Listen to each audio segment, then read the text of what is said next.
तो आज हम भारत के इस पूरे सफर पर एक गहरी नजर डाल रहे हैं। मतलब कहाँ से शुरू हुआ, आज कहाँ है और भविष्य में अ, क्या संभावनाएं हैं एक महाशक्ति बनने की।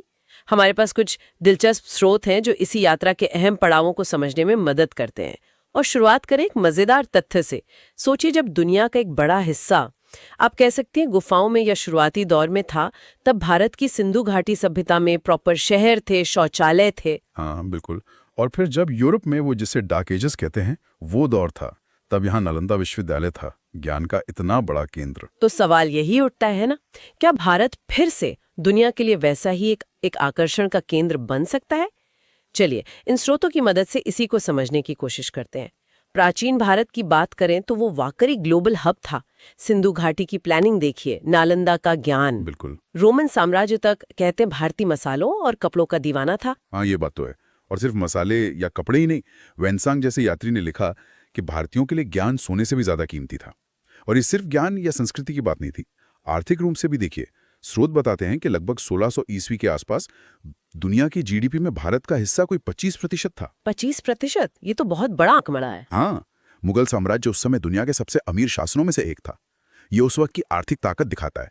फिर आजादी के बाद भी देखिए, हरित क्रांति हुई, खाद्य सुरक्षा मिली। हाँ, वो बहुत जरूरी था। और फिर आईआईटी क्रांति, उसने तो पूरी सर्विस इंडस्ट्री को बदल दिया। और उसी की नींव पर आज भारत दुनिया की 5वीं सबसे बड़ी अर्थव्यवस्था है। अच्छा, तो ये तो हुई अतीत और कुछ हद तक वर्तमान की नींव की बात। अब आज पर आते हैं।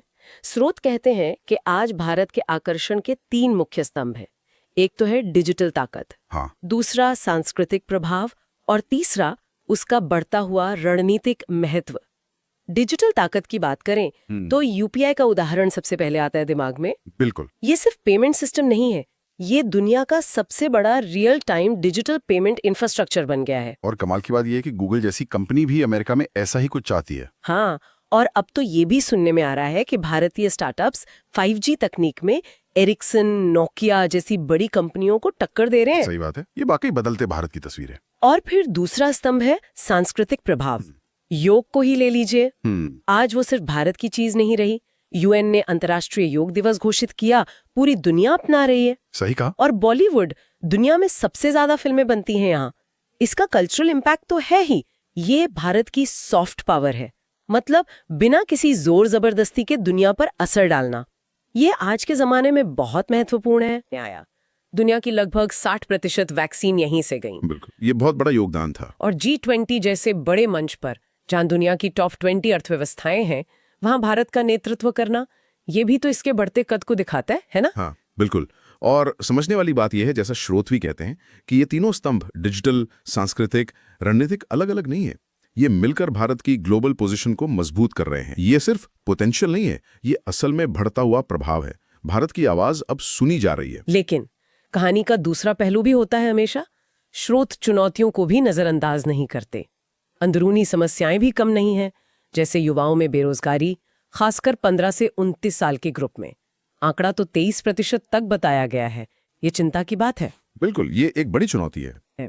हाँ, ये बात भी उठाई जाती है। और फिर बाहरी दबाव भी हैं, जैसे चीन का बढ़ता आर्थिक दबदबा, या फिर कुछ हद तक पश्चिमी संस्कृति का प्रभाव, जिसकी चिंता भी जताई जाती है। तो स्रोत एक तरह से हमें सोचने पर मजबूर करते हैं कि कहीं हम अनजाने में इतिहास के कुछ गलतियां दोहरा तो नहीं रहे, कहीं अंदरूनी कमजोरियां या बाहरी दबाव हमारी रफ्तार धीमी ना कर दें। ये एक जरूरी सवाल है कि इन रुकावटों से कैसे निपटा जाए। पर अच्छी बात यह है कि स्रोत समाधान की तरफ भी इशारा करते हैं। और मजे की बात है कि सूत्र इतिहास में ही छिपे हैं। पहली सीख तो एकता की है, जैसे मौर्य साम्राज्य ने चाणक्य नीति से पूरे भारत को जोड़ा था। सही, एकता में शक्ति। और दूसरी है इनोवेशन की परंपरा। आर्यभट्ट जैसे महान गणितज्ञ और वैज्ञानिक हमारी प्रेरणा है। बिल्कुल। और भविष्य के लिए जो जरूरी चीजें चाहिए वो तो हमारे पास है। दुनिया की सबसे बड़ी युवा आबादी यही है। लगभग 65% लोग 35 साल से कम के हैं।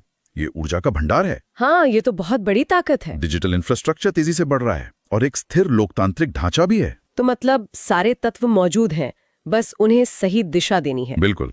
इसीलिए स्रोत भी यही कहते हैं कि अब सवाल ये नहीं है कि क्या भारत एक बड़ी वैश्विक शक्ति बनेगा, बल्कि सवाल ये है कि हम सब मिलकर इसे कब और कैसे बनाएंगे। ये इंतजार करने की बात नहीं, बल्कि करने की बात है। तो सिंधु घाटी की उस उन्नत सभ्यता से लेकर आज की स्टार्टअप वैली तक वसुधैव कुटुंबकम के विचार से लेकर एआई की इस दौड़ तक, ये पूरा सफर यही दिखाता है कि भारत के पास हमेशा दुनिया को कुछ देने के लिए रहा है। हाँ, ये बात तो है। और स्रोतों का जो अंतिम संदेश है वो काफी दमदार है कि ये समय सिर्फ अपना पुराना गौरव वापस पाने का नहीं है, बल्कि शायद पूरी मानवता को एक नई दिशा देने का भी हो सकता है।